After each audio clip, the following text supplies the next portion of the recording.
حدیث پاک نمبر 10۔ جب کوئی بندہ مجھ پر درود شریف پڑھتا ہے تو فرشتہ اس درود شریف کو لے کر اوپر جاتا ہے اور اللہ کی بارگاہ میں پہنچاتا ہے۔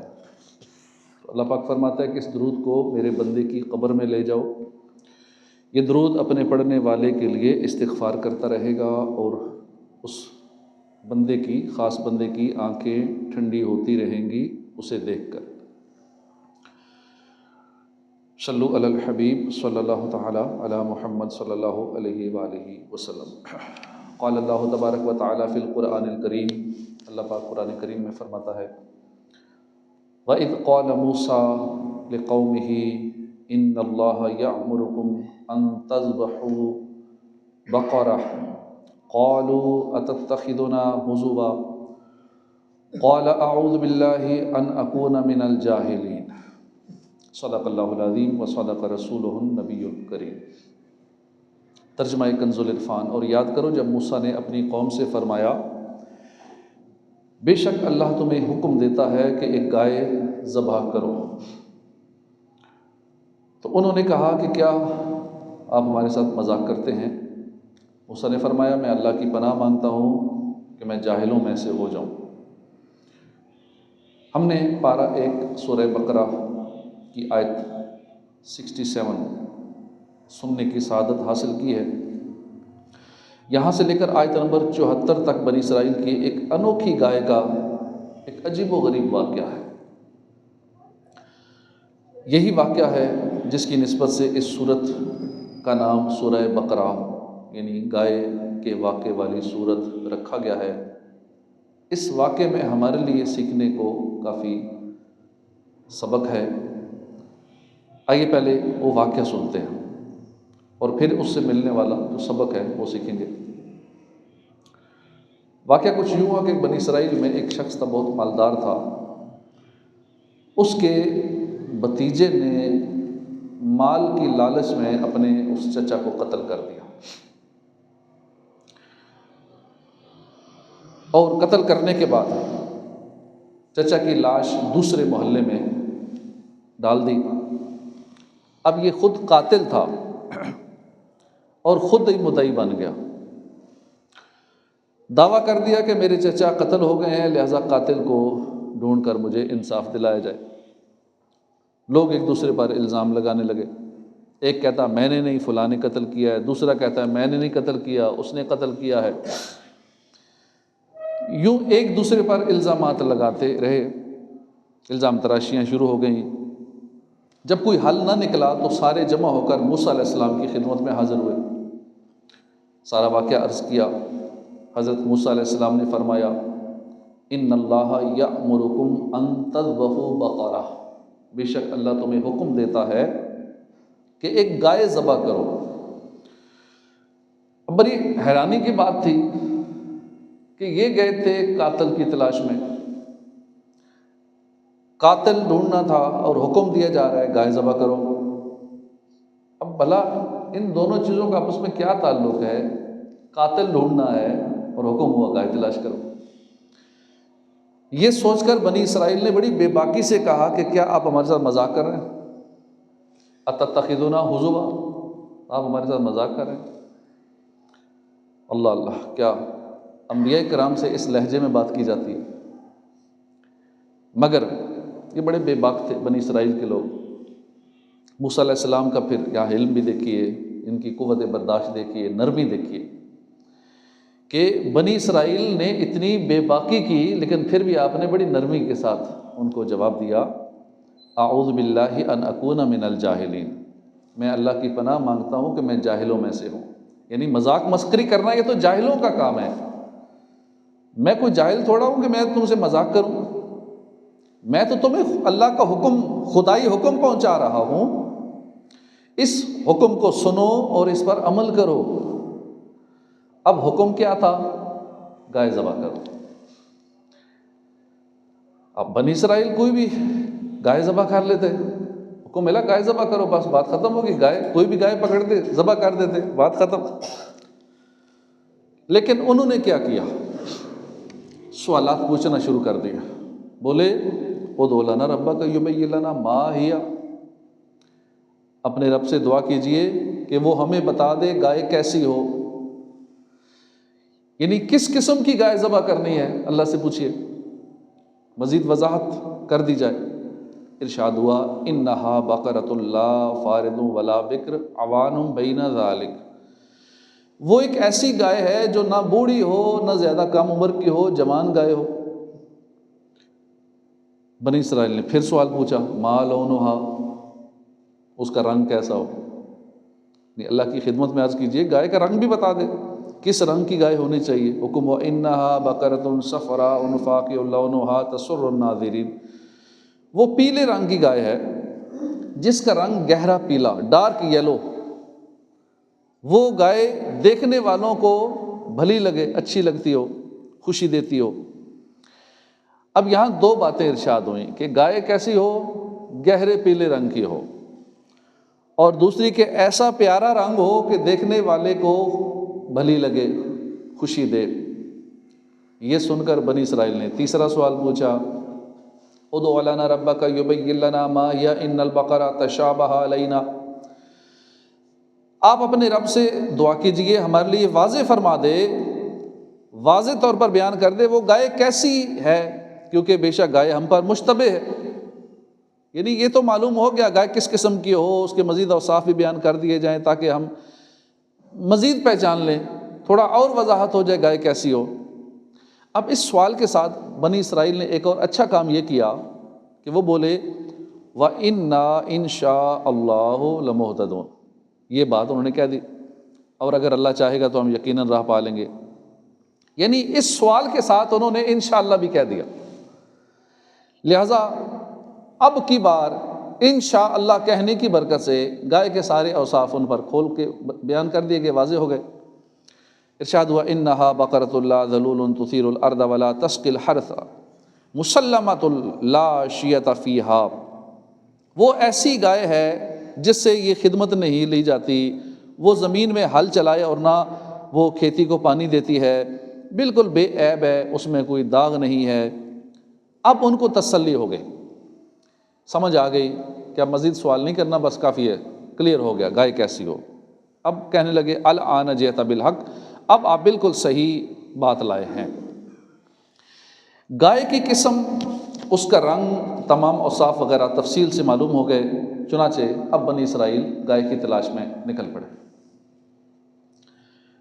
اب ادھر یہ واقعہ ہوا، دوسری طرف یوں ہوا کہ ایک شخص تھا، اس کے پاس ایک ہی بچیا تھی، گائے کی بچی، ننھی عمر کی گائے، اس کا ایک بیٹا بھی تھا۔ اس نے کیا کیا کہ اس بچیا کو لے کے جنگل میں چلا گیا کہ بچہ جوان ہوگا تو چلو تب تک یہ بچیا بھی جوان ہو چکی ہوگی۔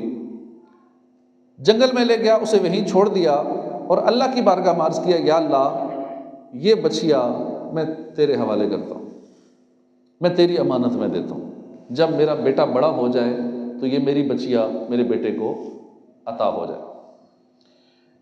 اس کے بعد اس نیک شخص کا انتقال ہو گیا۔ جب اس کا بیٹا جوان ہوا، ماں نے بتایا کہ بیٹا تمہارے ابو نے اس طرح گائے کی بچیا جنگل میں چھوڑی تھی، تم وہاں جاؤ اسے تلاش کرو۔ یہ نوجوان جنگل میں پہنچا، اللہ کی بارگاہ میں دعا کی یا اللہ میرے والد نے ایک بچیا تیری امانت میں یہاں دی تھی، چھوڑی تھی، وہ مجھے مل جائے۔ اب اس جوان کو اس کی گائے، وہ جو بچیا اب تو گائے بن چکی تھی، جوان ہو چکی تھی، وہ گائے سے مل گئی۔ بچیا لے کر، وہ گائے لے کر اپنے گھر آیا، اور والدہ نے کہا کہ بیٹا اس کو بازار میں فروخت کرو، اور قیمت اس کی 3 سکے لگانا، اور یاد رکھنا کہ اس کا سودا فائنل کرنے سے پہلے مجھ سے اجازت لے لینا۔ وہ اس بچیا کو، اس گائے کو لے کے بازار گیا، وہاں جا کر اس نے 3 سکے سودا لگایا، لیکن ایک شخص آیا، اس نے کہا میں 6 سکے دوں گا، ڈبل قیمت کی آفر ہوئی، لیکن اس نے کہا کہ والدہ کو نہیں بتانا۔ اس نے کہا نہیں، میری والدہ نے حکم دیا ہے کہ بیچنے سے پہلے، فائنل بات کرنے سے پہلے مجھ سے اجازت لے لینا، میں نہیں بیچوں گا جب تک اپنی والدہ سے نہ پوچھ لوں۔ واپس والدہ کے پاس آیا، والدہ سے کہا کہ میں نے 3 سکوں کی آفر کی ہے، مجھے بندہ 6 سکے دے رہا ہے۔ والدہ نے کہا کہ اب جانا، کہنا 6 سکے میں اس کی قیمت لوں گا۔ دوبارہ جنگل میں گیا، وہی بندہ ملا، اس نے کہا میں 12 سکے دوں گا۔ اس نے 6 کہا، دینے والے نے اس سے ڈبل قیمت لگا دی، کہا میں 12 سکے دوں گا۔ لیکن اب بھی والدہ کی طرف سے یہی حکم تھا کہ سودا فائنل کرنے سے پہلے مجھ سے اجازت لے لینا، لیکن اس خریدار نے کہا کہ والدہ کو نہیں بتانا، والدہ سے اجازت نہیں لینا، بغیر اجازت بیچو گے تو میں ڈبل قیمت دوں گا۔ اس نے کہا نہیں، میں اپنی والدہ سے اجازت کے بغیر اس کو نہیں بیچ سکتا، میری والدہ کا یہی حکم ہے۔ فرما بردار بیٹا تھا۔ والدہ کے پاس آیا، امی جان کو بتایا کہ امی جان اس کے تو 12 سکے بولی لگ گئی ہے، اب کیا کرو؟ ماں نے کہا بیٹا یہ کوئی جو بندہ خریدار ہے نا، یہ کوئی عام بندہ نہیں ہے۔ ماں معاملہ سمجھ گئی۔ ماں نے کہا اب جاؤ گے نا تو اس سے کہنا، کیونکہ مجھے وہ فرشتہ لگ رہا ہے جو تمہیں ڈبل قیمت دے رہا ہے، وہ انسان نہیں ہے، وہ فرشتہ ہے، انسانی روپ میں آیا ہے، اس سے کہنا کہ کیا مجھے اجازت ہے کہ میں گائے بیچ دوں، یہ پوچھنا۔ اب پھر یہ گائے لے کے جنگل میں گیا، وہاں وہی شخص ملا انسانی شکل میں، اس سے پوچھا کیا میں گائے بیچ دوں، مجھے اجازت ہے؟ اس نے کہا کہ ہاں بیچ دو، اور واقعی میں فرشتہ ہی ہوں۔ ان قریب تمہارے پاس بنی اسرائیل آئیں گے، ان کو بیچنا، ابھی گائے رکھ لو۔ بنی اسرائیل گائے کی تلاش میں نکلے ہوئے ہیں، ان کو یہی گائے، ایسی ہی گائے چاہیے، اور دنیا میں صرف ایک ہی گائے ہے جس شرائط کے ساتھ، یا جو گائے وہ لینا چاہتے ہیں، ڈارک یلو کلر کی ہو، یہ خوبیاں ہوں، نہ زیادہ بوڑھی ہو نہ زیادہ کم عمر کی ہو، تو وہ دنیا میں ایک ہی گائے ہے، وہ گائے تم ان کو بیچنا، لیکن قیمت یہ لگانا جو میں کہہ رہا ہوں، قیمت یہ لگانا کہ اس گائے کی کھال میں سونا بھر کے وہ تمہیں دیا جائے اس گائے کی قیمت کے بدلے، اس سے کم قیمت نہ لگانا۔ اس نے کہا ٹھیک ہے۔ اب ادھر بنی اسرائیل گائے کی تلاش میں تھے، ڈھونڈتے ڈھونڈتے ڈھونڈتے اسی گاؤں میں آ پہنچے، اسی نوجوان کے پاس پہنچے۔ اب ایک ہی گائے تھی دنیا میں، یہ ڈارک یلو کلر کی اور ان خوبیوں کی حامل۔ انہوں نے گائے خریدنے کی بات کی، اس نے قیمت رکھ دی، جناب اس کی قیمت یہ ہے کہ اس کی کھال میں سونا بھر کے میں لوں گا۔ اب انہیں تو گائے چاہیے تھی، انہوں نے یہ ڈیمانڈ پوری کی، منہ مانگی قیمت دی، گائے خریدی، اسے ذبح کیا۔ اب حکم ہوا اضربوہ ببعضھا، اس مقتول کو، کیونکہ بات وہیں سے شروع ہوئی تھی کہ جو بھتیجے نے چچا کو قتل کر دیا تھا دولت کے لالچ میں، وراثت کے لالچ میں، اب جو کہ مقتول کا پتہ لگانا تھا، کہ قاتل کا پتہ لگانا تھا، اصل قاتل کون ہے، حکم ہوا کہ اس گائے کے گوشت کا ایک ٹکڑا اس مقتول کے ساتھ لگاؤ۔ چنانچہ جو ہی گائے کے گوشت کی بوٹی لاش کو لگائی گئی، مردہ اٹھ کے بیٹھ گیا۔ اب اس نے اپنے قاتل کا نام بتا دیا، قاتل کا نام بتا کے اس کے بعد پھر اس کی روح نکل گئی، پھر موت کی نیند سو گیا۔ اللہ پاک نے فرمایا کذالک یحیی اللہ الموتى ویریکم آیاتہ لعلکم تعقلون، اسی طرح اللہ مردوں کو زندہ کرے گا اور وہ تمہیں اپنی نشانیاں دکھاتا ہے تاکہ تم سمجھ جاؤ۔ سبحان اللہ، اللہ کی کیسی قدرت ہے۔ وہ رب کریم چاہتا تو گائے کے گوشت کے ٹکڑے کے بغیر بھی اس مردے کو زندہ فرما دیتا، مگر بنی اسرائیل وہ تھے نا کہ جنہوں نے سامری کے بنائے ہوئے بچڑے کی عبادت کی تھی، پوجا کی تھی، چنانچہ ان کے ہاتھوں سے گائے کو ذبح کروایا۔ اور پھر یہ بھی ممکن تھا کہ زندہ گائے کا کچھ حصہ اس کے ساتھ ٹچ کر دیتے، وہ زندہ ہو جاتا مردہ، اپنے قاتل کا نام بتا دیتا، مگر رب قادر و قدیر نے گائے کو ذبح کروایا اور یہ دکھا دیا کہ جو رب مردہ گائے کے گوشت میں ایسا اثر پیدا کر سکتا ہے تو اس رب کی قدرتوں کی کیا شان ہوگی۔ بھلا قیامت کے روز مردے زندہ کرنا اس کے لیے کہاں مشکل ہے۔ افلاک و ارض سب تیرے فرما پذیر ہیں، حاکم ہے تو جہاں کے نشیب و فراز کا، اے پاک رتبہ فکر سے اس بے نیاز کا، کچھ دخل عقل کا ہے نہ کام امتیاز کا۔ اب یہ جو قرآنی واقعہ ہم نے سنا، اس قرآنی واقعے میں ہمارے لیے سیکھنے کو بہت سارے سبق ہیں۔ پہلی بات تو یہ سیکھنے کو ملی کہ دینی معاملات میں بے جا سوالات سے بچنا چاہیے، فضول سوالات نہیں کرنے چاہیے۔ اب لیکن بنی اسرائیل کو حکم ہوا تھا گائے ذبح کر دو، ٹھیک ہے، سوال نہ کرتے، چپ کر کے کوئی بھی گائے ذبح کر دیتے، پیلی گائے، ڈارک یلو گائے، اس طرح کی گائے، اتنی عمر کی گائے، یہ پابندیاں لگتی گئی، سوالات کرتے گئے، پابندیاں لگتی گئی۔ انہوں نے بے جا سوالات کیے، کس قسم کی گائے ہو، رنگ کیسا ہو، اصاف کیسے ہو، وغیرہ وغیرہ، تو جتنے سوالات کرتے گئے قیدیں لگتی گئی۔ تو ہمیں چاہیے دینی معاملات میں بے جا سوالات نہ کیا کریں۔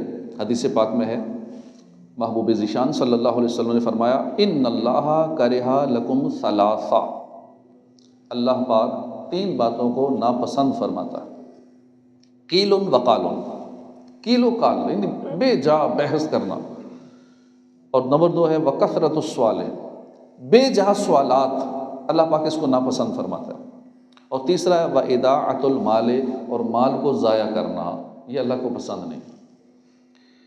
ان 3 باتوں کو اللہ ناپسند فرماتا ہے، لہٰذا بے جا سوالات مت کیجیے، جو حکم ہوا بس اس پہ عمل کیجیے۔ لیکن ہمارے ہاں ایک ماحول بنتا جا رہا ہے، 5 نمازیں کیوں ہیں، 4 ہونی چاہیے تھیں، روزے 30 کیوں ہیں، کٹھے کیوں فرض کیے گئے، کہ ہر مہینے 4 ہو جاتے تو یہ ٹھیک تھا، زکوٰۃ 2.5% کیوں ہیں۔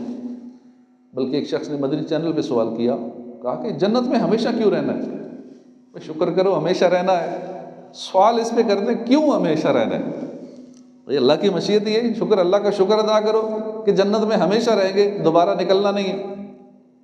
تو عجیب و غریب لوگ سوالات کرتے ہیں، بعضوں کا تو اعتراض والا انداز ہوتا ہے، اور بعض ایسے بھی ہوتے ہیں معاذ اللہ رسول کو مشورے دے رہے ہوتے ہیں کہ نہیں اللہ کو یہ حکم یوں دینا چاہیے تھا، ایسا کرنا چاہیے تھا، یوں کرنا چاہیے تھا، الامان بالحفیظ۔ یہ سخت جسارت ہے، بعض اوقات ایسی باتوں پہ کفر کا حکم بھی لگ جاتا ہے، لہٰذا ان باتوں میں پڑھنے کی بالکل ضرورت نہیں ہے، بس جو حکم ملا وہ کریں، بے جا فضول سوالات ہرگز نہ کریں۔ ایک حدیث پاک ہے، پیارے آقا صلی اللہ علیہ وسلم نے فرمایا کہ بے شک اللہ پاک نے فرائض فرض فرمائے، انہیں ضائع مت کرو، کچھ چیزوں کو حرام کیا ان میں مت پڑو، اللہ پاک نے حدیں مقرر فرمائی تم ان سے آگے مت بڑھو۔ اللہ پاک بھولنے سے پاک ہے، وہ بھولا نہیں، محض بعض باتوں سے سکوت فرمایا ہے، بس ایسی باتوں سے متعلق بحث نہ کرو۔ اللہ پاک ہمیں شریعت کے احکام من و عن ایز اٹ از ماننے اور ان پر عمل کرنے کی توفیق عطا فرمائے۔ اس ایمان افروز قرآنی واقعے سے دوسرا سبق یہ ملا کہ ہمیں اپنا مال اللہ کے حوالے کرنا چاہیے، اپنا مال اللہ کے سپرد کرنا چاہیے۔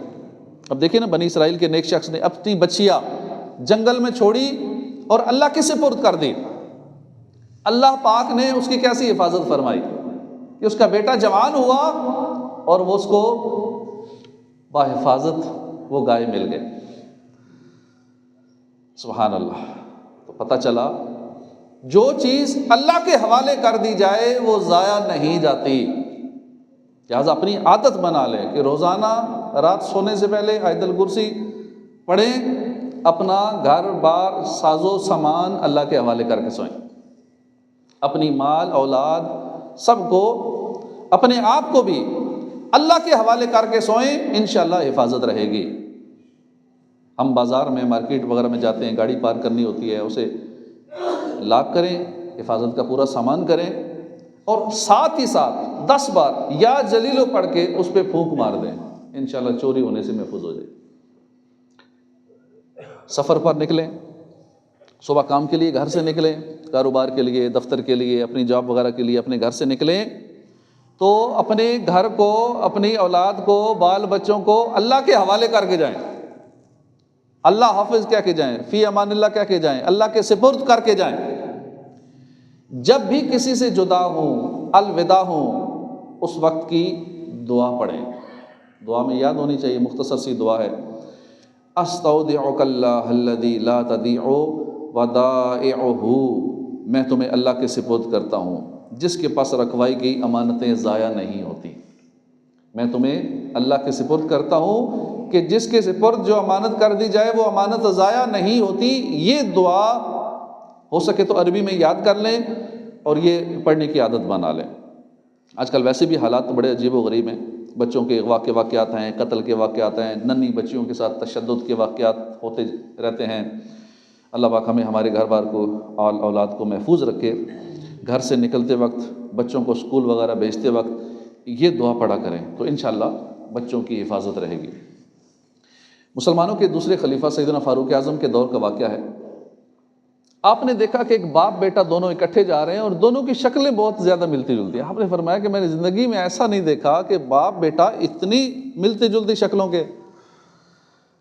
اس شخص نے عرض کیا علی جان میں آپ کو اس سے بھی ایک عجیب بات نہ بتاؤں؟ آپ نے فرمایا ضرور بتاؤ۔ اس نے کہا کہ میری زوجہ امید سے تھی، اس وقت مجھے سفر پہ جانا تھا، پہلے دور میں سفر پیدل ہوتے تھے، مہینوں لگ جاتے تھے، سال بھی لگ جاتے تھے۔ چنانچہ میں جب گھر سے روانہ ہونے لگا تو میں نے اس اپنے ہونے والے بچے کو، آنے والے مہمان کو اللہ کے سپرد کر دیا، سفر پر روانہ ہو گیا۔ کئی مہینوں کے بعد جب میں خوشی خوشی گھر پہنچا تو دیکھا کہ گھر کے دروازے بند ہیں، تالے لگے ہوئے ہیں۔ اڑوس پڑوس نے بتایا کہ تمہاری زوجہ تو فوت ہو گئی ہے اور بچہ پیدا ہونے سے پہلے ہی فوت ہو گئی، بچہ پیٹ میں ہی تھا۔ جنازہ وغیرہ اس کا ہم نے پڑھ دیا تھا، دفنا دیا تھا۔ کہتا کہ میں بڑا دکھی ہوا، اس کی قبر پہ پہنچا، فاتحہ وغیرہ کرنے کے بعد پھر اپنے دوستوں کے پاس آ گیا، بیٹھا ہوا تھا، دوستوں کے ساتھ میں گپ شپ میں مصروف تھا کہ میں نے دیکھا کہ میری زوجہ کی قبر سے کچھ شعلے نکل رہے ہیں۔ میں جب اس کی طرف گیا، قریب گیا تو دیکھا کہ اس قبر سے ایک نور نکل رہا تھا اور قبر شق ہو چکی تھی۔ جب میں نے اس میں دیکھا، قبر کے اندر دیکھا، جو قبر کھلی ہوئی تھی، میرا بیٹا اس قبر میں کھیل رہا ہے۔ غیب سے آواز آئی کہ اے بندے تو اپنی امانت واپس لے لے، تو نے اس بچے کو ہمارے حوالے کیا تھا، یہ لے اپنا بچہ لے لے، اپنی امانت لے لے، اگر اپنی بیوی کو بھی ہمارے حوالے کر کے جاتا تو تجھے یہ امانت بھی صحیح سلامت واپس دے دی جاتی۔ کیا شان ہے ہمارے رب رحمان الرحیم کی۔ خیر ہمیں بھی چاہیے کہ ہم کہیں بھی جائیں تو سب کچھ اللہ کے سپرد کر دیا کریں، انشاءاللہ اس کی برکتیں ملیں گی۔ گائے والا جو واقعہ آپ نے سنا، اس سے تیسرا سبق یہ ملا کہ ہمیں آئندہ کے ہر کام پر انشاءاللہ کہنا چاہیے، یہ عادت بنانی چاہیے اور صحیح کہنا چاہیے کہ لوگ انشاءاللہ یہ عادت زبان پہ چڑھی ہوتی ہے تو یہ درست نہیں، انشاءاللہ نہیں کہنا، انشاءاللہ، انشاءاللہ غلط ہے۔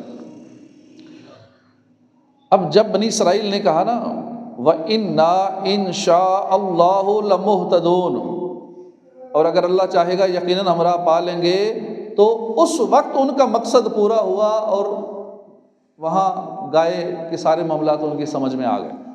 حدیث پاک میں ہے کہ اگر بنی اسرائیل انشاءاللہ نہ کہتے تو وہ کبھی گائے نہ پاتے۔ ہمیں بھی چاہیے ہم انشاءاللہ کہنے کی عادت بنا لیں۔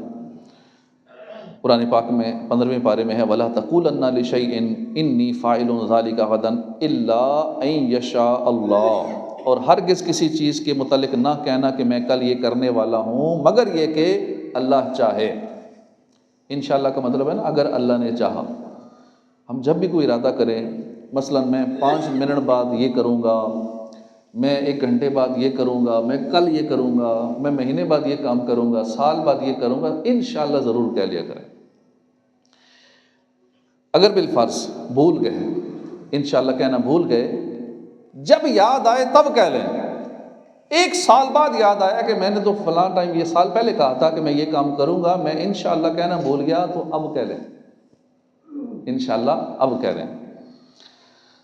حضرت عبداللہ بن عباس فرماتے ہیں اگر سال بعد بھی یاد آئے کہ 1 سال پہلے میں نے فلاں ارادہ کیا تھا، انشاءاللہ نہیں کہا تھا، تو سال بعد کہہ لے، جب یاد آئے انشاءاللہ کہہ لیں۔ تو اس سنت پہ ہمیں عمل کرنا چاہیے، اس کی بڑی برکتیں ہیں، اس سے عقیدے کی اصلاح ہے، انشاءاللہ کہنے میں عمل کی اصلاح ہے۔ انشاءاللہ کہنے والا یہ اقرار کرتا ہے کہ میں اپنے مالک کا بندہ ہوں، میری اپنی کوئی مرضی نہیں ہے، میرے مالک کی مرضی ہے۔ انشاءاللہ کہنے والا اس بات کا اقرار کرتا ہے کہ میرے پیارے مالک، میرے اللہ کی مرضی کے بغیر پتہ بھی نہیں ہل سکتا۔ انشاءاللہ کہنے میں خود پسندی کی کاٹ ہے، تکبر کی کاٹ ہے۔ انشاءاللہ کہنے والا اپنی مرضی کو اپنے اللہ کی مرضی کے سپرد کر دیتا ہے، اور جو بندہ اپنی مرضی فنا کر دیتا ہے، خود کو اللہ کی مرضی کے سپرد کر دیتا ہے، کامیابی اس کے قدم چومتی ہے۔ مفتی احمد یار خان نعیمی فرماتے ہیں ہر امید پر انشاءاللہ کہنا ضروری ہے، ورنہ وہ امید پوری نہیں ہوگی۔ انشاءاللہ کہنے میں عقیدے اور عمل کی اصلاح ہے۔ ہاں، جائز باتوں پہ انشاءاللہ کہنا ہے، جائز باتوں پہ کہ انشاءاللہ میں یہ کام کروں گا۔ حرام چیزوں پہ، بلاؤں اور آفتوں پر انشاءاللہ نہیں کہا جائے گا۔ مثلا انشاءاللہ میں نماز پڑھوں گا، یوں تو کہہ سکتے ہیں، یہ نہیں کہنا انشاءاللہ میں چوری کروں گا، یہ منع ہے۔ یوں کہو انشاءاللہ بیمار کو آرام ہو جائے گا، یہ نہ کہو انشاءاللہ بیماری پھیلے گی، انشاءاللہ مصیبت آئے گی، ایسے جملے منع ہے۔ ہاں، اگر اس طرح کی بات کرنی بھی ہے تو یہ کہیں مجھے اندیشہ ہے کہ بیماری پھیلے گی، مجھے اندیشہ ہے کہ یہ مصیبت آ جائے گی، یہاں اندیشے کا لفظ استعمال کر لیں، اور جو ایک اچھی چیز ہے وہاں انشاءاللہ استعمال کریں۔ پانچواں سبق ہمیں یہ ملا کہ ماں باپ کا حکم ماننے کی بڑی برکتیں ہیں۔ اب وہ نوجوان جس کے پاس وہ گائے تھی، گائے کی قیمت بنتی تھی 3 سکے، لیکن وہ ماں کا فرما بردار تھا، اس نے ماں کا حکم مانا۔ ماں نے کہا تھا بیٹا سودا طے کرنے سے پہلے مجھ سے اجازت لے لینا، اس نے 3 سکے قیمت لگائی، اس کی 6 سکے قیمت لگ گئی، اس نے 6 سکے لگائی، اس کی ڈبل قیمت 12 سکے لگ گئی، اور پھر بھی اس نے کہا نہیں، ماں کا حکم ہے کہ اجازت لے کے پھر سودا فائنل کرنا۔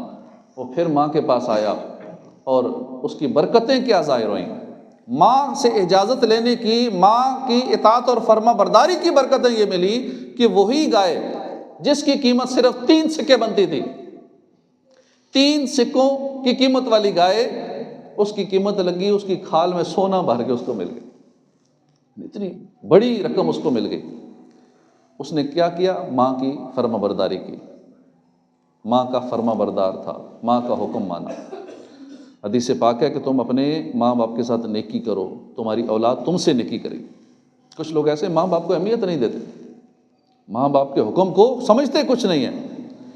جب پڑھ لکھ کر کچھ 4 جماعتیں پڑھ جاتے ہیں تو ذہن بنتا ہے کہ ہم زیادہ پڑھے لکھے ہیں، ماں باپ کو کیا پتا، طور طریقے بدل گئے ہیں، زمانہ بدل گیا ہے، یہ ماں باپ تو پرانی باتیں کرتے ہیں۔ اللہ کی پناہ، ایسا ہرگز مت سوچئے، یہ وہی ماں باپ ہیں جنہوں نے انگلی پکڑ کے تمہیں چلنا سکھایا، جنہوں نے تمہیں کھانا پینا سکھایا۔ ہرگز ماں باپ کا دل نہ دکھائیں، ماں باپ کا حکم مانیں۔ بنی اسرائیل کے ایک شخص تھا، اس کی بڑی اچھی آواز تھی، جب تورات کی تلاوت کرتا تھا تو لوگ جھوم جاتے تھے، مگر اس میں ایک عیب تھا، وہ شراب پیتا تھا، اور ماں اسے سمجھاتی بیٹا شراب پینا گناہ ہے، نہ پیا کر، مگر وہ اللہ کا فرمان نافرمان تو تھا ہی، ماں کا بھی نافرمان تھا۔ ایک مرتبہ محفل سجائی گئی، لوگ جمع ہوئے اس کی تلاوت سننے کے لیے، دور دراز سے دنیا آئی اس کی تلاوت سننے کے لیے، بڑی خوبصورت انداز میں اسے تورات شریف کی تلاوت کی، لوگوں کو بڑا سرور آیا۔ اب محفل ختم کر کے جب اپنے گھر گیا، اس کی عادت تھی شراب پینے کی، پھر شراب پینا شروع کر دی۔ ماں نے منع کیا بیٹا شراب نہ پی، گناہ کا کام ہے۔ اب چونکہ شراب کے نشے میں تھا، اس نے ماں کو ایک زوردار تھپڑ مار دیا، ماں بیچاری گری، آنکھوں میں کچھ چیز لگی اور اس کی آنکھیں چلی گئی۔ اب یہ بڑا دکھی ہوا، اس کو احساس ہوا، جنگل کی طرف نکل گیا، توبہ کی، شراب چھوڑا اور دیگر گناہوں سے توبہ کر کے اللہ کی عبادت میں لگ گیا۔ کافی عرصہ عبادت کرتا رہا۔ ایک مرتبہ غیب سے آواز آئی، اے بندے جتنی مرضی عبادت کر لے، جب تک تیری ماں تجھ سے راضی نہیں ہوگی تیری کوئی عبادت قبول نہیں ہوگی۔ اب پھر جنگل سے عبادت چھوڑ کر والدہ کی طرف آیا، اپنی ماں کو راضی کرنے کی کوشش کی، معافیاں مانگی، مگر ماں نے معاف نہیں کیا۔ اس نے جذبے میں آ کر اس ہاتھ کو کاٹ دیا جو ہاتھ ماں پہ اٹھا تھا، جس ہاتھ سے ماں کو تھپڑ مارا تھا اس ہاتھ کو کاٹ دیا۔ ماں پھر بھی راضی نہیں ہوئی۔ اب اس نے کیا کیا کہ لکڑیاں جمع کی، ان لکڑیوں کے اندر بیٹھ گیا اور کہا ماں اگر تو معاف نہیں کرے گی تو میں اپنے آپ کو آگ میں جلا دوں گا۔ آخر ماں ہوتی ہے، ماں کو رحم آ گیا، ماں نے اس کو معاف کر دیا۔ جیسے ہی ماں نے اس کو معاف کیا، ماں نے کہا میں نے تجھے معاف کیا، ساتھ ہی ایک فرشتہ انسانی شکل میں آیا، اس کا کٹا ہوا ہاتھ دوبارہ جوڑ دیا، ماں کی گئی ہوئی آنکھیں دوبارہ واپس لوٹا دی۔ ماں باپ کی بات ماننے میں بھلائی ہے، ان کی خدمت میں سعادت ہے اور دو جہان کی بلندی ہے۔ جبکہ جو بندہ والدین کی نافرمانی کرتا ہے، حکم نہیں مانتا، والدین کی بے ادبی کرتا ہے، وہ دنیا میں بھی ذلیل و خوار ہوتا ہے، اپنی آخرت کو بھی برباد کرتا ہے۔ چاہے یہ چھوٹے بچے ہیں، جوان ہیں، جس بھی عمر کے ہیں، چاہے بوڑھے ہو چکے ہیں، اپنے والدین کا حکم ماننا ہے، اپنے والدین کو راضی رکھنا ہے، اپنے والدین کا دل خوش کرنا ہے، اعتراض نہیں کرنا۔ ٹھیک ہے، بڑھاپے میں چڑچڑاپن آ جاتا ہے، 60 سال کی عمر جب اس سے اوپر جاتی ہے تو بھولنے کی بیماری، غصے والا مسئلہ، یہ بہت سارے معاملات ہوتے ہیں، لیکن اس سے تنگ نہیں آنا۔ میرے والدین بولتے بہت ہیں، میرے والدین ہر بات میں ٹوکتے بہت ہیں، ان چیزوں سے تنگ آ کر والدین کی بے ادبی نہیں کرنی، والدین کے سامنے اونچی آواز میں نہیں بولنا، والدین کی آنکھوں میں آنکھیں ملا کے بات نہیں کرنی، ادب سے نگاہیں جھکا کے بات کرنی ہے، والدین کے روزانہ ہاتھ پاؤں میں، روز والدین کی خدمت کریں، روزانہ رات کو ان کے پاؤں دبا کے پھر سویا کریں۔ اب ان کو سکون ملے گا نا، بڑھاپے میں تھکاوٹ بڑی ہوتی ہے، لیکن والدین بچوں سے کہتے نہیں ہیں کہ بیچارہ نیند آئی ہوئی، خیر ہے سو جائے، زبردستی پھر بھی اپنے والدین کے پاؤں دبائیں، ان سے دعائیں لیں، اپنے والدین کا دل خوش کریں۔ اب ان سے پوچھیں نا جن کے نہیں ہیں، قبر پہ جا کے روتے ہیں کہ کاش ہم ان کو راضی کر لیتے، قبر پہ جا کے معافیاں مانگتے ہیں، لیکن اب کچھ نہیں ہو سکتا۔ تو جن کے والدین حیات ہیں وہ ان کی قدر کریں، ان کی خدمت کر لیں، جنت حاصل کر لیں، کیونکہ انہی کی وجہ سے جنت ملنی ہے۔ والدین کو ناراض کر دیا، رب ناراض ہو جائے گا۔ ماں کے قدموں میں جنت ہے اور باپ کی رضا میں اللہ کی رضا ہے۔ ماں کو، باپ کو راضی کریں تو انشاءاللہ دنیا میں بھی کامیاب ہو جائیں گے، آخرت کی کامیابی بھی نصیب ہو جائیں گی۔ اور اگر والدین کی نافرمانی کی نا تو پھر تیار ہو جائیں، دنیا میں بھی اس کا مکافات عمل کا معاملہ دیکھ لیں گے۔ جو والدین کو تنگ کرتے ہیں ان کی اولاد اس سے بڑھ کے ان کو تنگ کرے گی۔ جو والدین کو جیسا ستائیں گے، تیار ہو جائیں، دنیا میں بھی ان کو ستایا جائے گا، ان کی اولاد ان کے ساتھ ویسا ہی کرے گی جیسا انہوں نے اپنے والدین کے ساتھ کیا ہے۔ یہ ایسا عمل ہے، یہ ایسا گناہ ہے والدین کو ستانے والا کہ بندہ دنیا میں بھی اس کی سزا دیکھ لیتا ہے اور آخرت کی بھی سزا ہے۔ جیسے ہوں، چاہے والدین ظلم کریں، والدین ماریں، بلکہ یہاں تک حکم ہے والدین مارے تو ان کا ہاتھ روک نہیں سکتے، ان کا ہاتھ روک نہیں سکتے کہ نہیں تھپڑ نہ پڑے، مار کھانی ہے والدین سے، ظلم کریں، گالیاں دیں، کچھ بھی کہیں، چپ رہنا ہے، زبان بند رکھنی ہے، ان کا ادب ہی کرنا ہے۔ اللہ پاک توفیق عطا فرمائے۔ وما علینا الا البلاغ۔